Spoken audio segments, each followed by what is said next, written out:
Okay, I only have 2 animations in this one. Thank goodness. Sorry, Miles.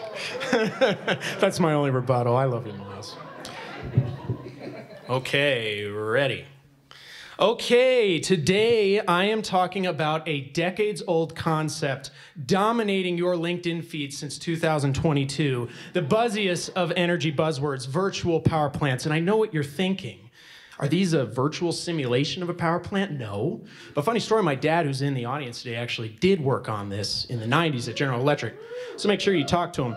I'm talking about a combination of distributed energy resources owned by customers. So solar, smart thermostats, battery storage, the heat pump water heater that's keeping Bernie cold in his garage. When coordinated, these can adjust demand up and down, and they can act like a power plant. Utilities are rapidly expanding these. Arizona Public Service just hit a record amount of VPP enrollment for their thermostat program. Green Mountain Power is using battery storage to avoid building power lines. What's driving this? Well, costs are coming down. Customers are interested in them. In fact, they're adding a gigawatt of app-controlled energy end uses per month in this country. But there's also more urgent factors here. Let's look at Texas. This summer, $5,000 a megawatt hour wholesale prices in ERCOT.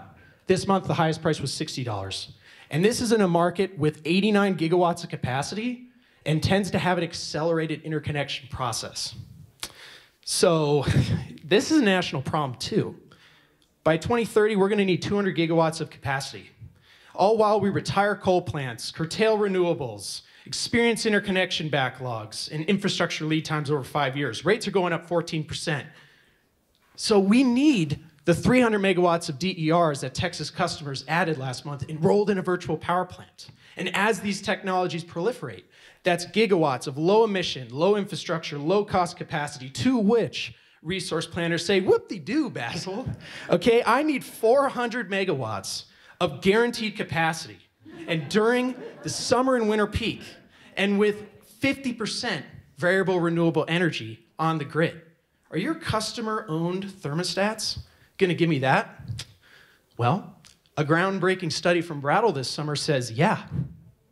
Compared to gas peaker plants and utility-scale battery storage, VPPs can deliver 400 megawatts of resource adequacy at 40 to 60% less cost. That's crazy.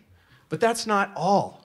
It did it as reliably as those resources under all of those difficult parameters that I just listed. And hey, depending on what you count, such as avoided greenhouse gas emissions, at potentially negative societal costs. And that's drawn the attention of the DOE Jiggershaw and his $400 billion checkbook. They just published a massive industry report on how to triple VPP capacity by 2030. They're also offering billions in conditional commitments to build a national virtual power plant. And this is helping us narrow down on the major challenges affecting these that have been persistent, like lack of universal communication standards or affordability for low-income customers. But there's 2 main challenges that I think we're gonna need to focus on. One is that utilities make money through capital investments in physical infrastructure. The first 2 resources have that, the virtual power plant doesn't. That's a problem, because that creates a financial disincentive for utilities to invest in these. One key solution that Bill and I like is performance-based regulation, or PBR. And what this does, instead of rewarding utilities for capital investments, this allows them to make a return on performance metrics that are tied to societal goals.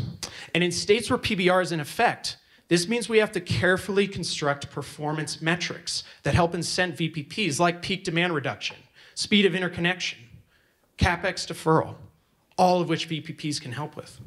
The second major challenge is perception, especially your customers. And in fact, utilities have told me that news programs like Tucker's have drone increases in VPP customer opt-out. So we need to focus on the right customer experience for the right person. And this is what APS did this year to drive record VPP performance during the hottest summer frickin' ever, right? And they did this by staggering demand response events, focusing on customer comfort, and ensuring that they could segment for the right customer's needs and what's gonna work for them. eSource actually did this through a data science team for a VPP-like program, and we were able to demonstrate 51% load reduction per customer. as well as dramatic improvements in cost effectiveness and customer satisfaction.